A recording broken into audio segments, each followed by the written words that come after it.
il vient de Normandie. Oui.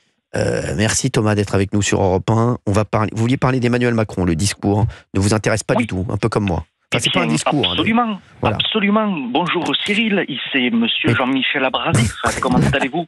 Comment ça va Thomas? Je sais que vous êtes Michel, vous êtes notre auditeur en plus le plus fidèle. Hein. Alors oui, le plus fidèle, ça c'est incontestable, effectivement. Alors en fait, je voulais simplement vous prévenir parce que ce soir on va avoir donc un référendum sur les écrans, mais je pense qu'ils ont oublié de préciser que c'était les écrans de fumée, tous ces écrans de fumée qu'on a. Joli. Pas mal, Thomas. Pas mal. Hein. J'ai mis quelques instants parce que je vous rassure, tout à l'heure j'étais en PLS quand j'étais devant CNews et que j'ai vu Monsieur Deluxe. J'ai eu du temps déjà à m'en remettre. Moi aussi. Non, mais franchement, Jordan Deluxe sur CNews, c'est comme bien, mais c'est vrai. C'est comme si, franchement, non mais c'est vrai. C'est comme si on voit Olivier d'Artigol dans la liste de Didier Deschamps. Merci, méfiez-vous. Et donc plus sérieusement, en fait, ça a tilté quand on parlait effectivement des référendums sur le territoire. Oui. Allô. Thomas, on est toujours là. Vous inquiétez pas. Oui, je vous entends, impeccable. À part Olivier d'Artigol qui s'est endormi, sinon. Oui. Donc en fait, c'était pour vous dire concernant les territoires. Je voulais justement rebondir sur une annonce qu'on vient d'avoir sur la ville de Rouen. Vous avez tous entendu parler, vous savez, du cheval qui a remonté la Seine. Et ben en fait, on va l'avoir à Rouen pour la bagatelle de 11 millions d'euros. Et ça va durer un spectacle d'1h30. La moitié est pris en charge par TF1 et le reste par les collectivités locales. Donc ça ne fait pas moins de 3 millions d'euros pour la ville de Rouen et 2 millions d'euros pour la métropole. Et tout ça sous le joug, bien évidemment, de monsieur le meilleur Rossignol. Oui. Voilà. Donc ça, Jordan Deluxe n'a rien compris ce que vous avez dit. J'ai rien compris du tout. Dommage, il vous regarde, on a l'impression qu'il est dans X-Files. Maillard Rossignol, c'est le maire de Rouen. Voilà. Je crois que c'était le petit oiseau. Ça fait longtemps qu'il n'est pas sorti, le petit oiseau. Merci, je vais reprendre pour Jordan. Vous savez, Jordan, quand il y a eu les JO, vous avez eu un beau cheval qui a remonté la Seine. Ouais, ça y est, voilà. Et ben en fait, on va l'avoir sur Rouen. On va l'avoir sur Rouen prochainement. On va l'avoir sur Rouen, mais pour une bagatelle quand même concernant les collectivités locales à hauteur de 5 millions d'euros. Donc c'est justement ce que je voudrais un peu faire remonter. Mais ce que j'ai pas compris, c'est l'histoire du Rossignol, monsieur. Mais c'est le maire.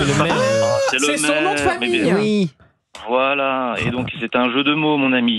Et donc tout ça pour vous dire que j'aimerais faire remonter au référendum, enfin non pas en référendum. On a des tests, on a des tests d'alcoolémie. Est-ce qu'on a des tests de QI aussi, s'il vous plaît? Non, parce que si tu connais pas le nom du maire, t'as pas l'air d'un con. Tu comprends pas la blague. Tu connais pas le nom du maire. Le nom du maire, on comprend. Mais c'est vrai qu'il est pas hyper connu, Maillard. Alors Thomas, Thomas, je suis venu à Rouen. Moi, vous savez que je suis venu à Rouen là dernièrement.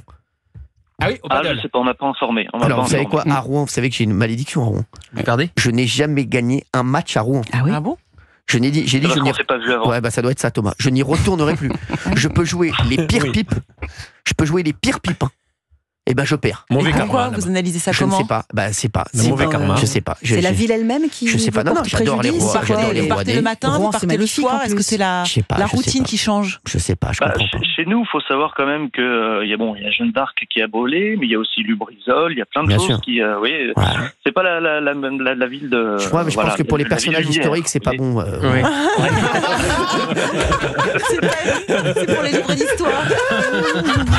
En l'an 2025, Cyril Hanouna perd un tournoi. Je comprends ce que vous voulez dire, Thomas. Je suis un peu d'accord avec vous. J'ai l'impression que l'histoire. Pour les personnalités, c'est. Il y a partir avec Rouen. Merci, Thomas. Et donc voilà, en fait, non, je vais pas regarder. Et j'en ai franchement, pour reprendre votre expression, rien à carrer. Mais alors, franchement, Thomas, rien à carrer. Mais oui. J'ai l'impression qu'on est un peu dans le même mood. Ah mais complètement. D'ailleurs, j'appelais à la base pour la Megabox et en fait, je vais finir au final par faire peut-être un entretien d'embauche avec vous. Avec grand plaisir. Il est bon, Thomas. En tout cas, très très bon, Thomas. Thomas, d'ailleurs, il nous reste des places pour le déjeuner. Ah oui. Ah oui. Si, il nous reste une place. On rajoute une place. Il reste une place et Thomas viendrait déjeuner avec nous. Écoutez, avec grand plaisir. Voilà. Mais en tout cas, si Monsieur Macron veut nous expliquer quel est l'intérêt effectivement de donner 5 millions d'euros pour un spectacle d'1h30, alors qu'en fait les collectivités locales en ont vraiment besoin. c'est plutôt là-dessus qu'il devrait s'exprimer plutôt que sur des écrans ou sur plein d'autres choses. Voilà. Exactement. Merci Thomas, merci d'avoir été avec nous. Excellent Thomas, et on se voit au déjeuner bientôt. Déjeuner